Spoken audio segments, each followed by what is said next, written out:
અમદાવાદમાં શાંતિ એશિયાટિક સ્કૂલમાં આગની દુર્ઘટના મામલે અમદાવાદ ગ્રામ્ય શિક્ષણ વિભાગે કાર્યવાહી કરી છે।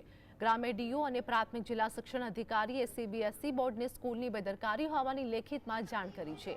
શાંતિ એશિયાટિક સ્કૂલ બાળકોની સેફટી બાબતે બેદરકાર હોવાનું જણાવ્યું અને આવી ગંભીર પ્રકારની ભૂલ હોવાના કારણે દંડાત્મક કાર્યવાહી કરવા ભલામણ કરી છે।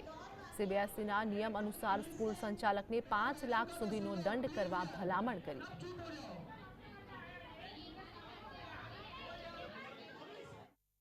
जो सीबीएसई बायलॉजना कोईपण रूलनु पालन न थाय त्यारे बायलॉजनी जोगवाई 12 अन्वये सीबीएसई बोर्ड तेओने 5 लाखनी मर्यादामां दंड करी शके छे।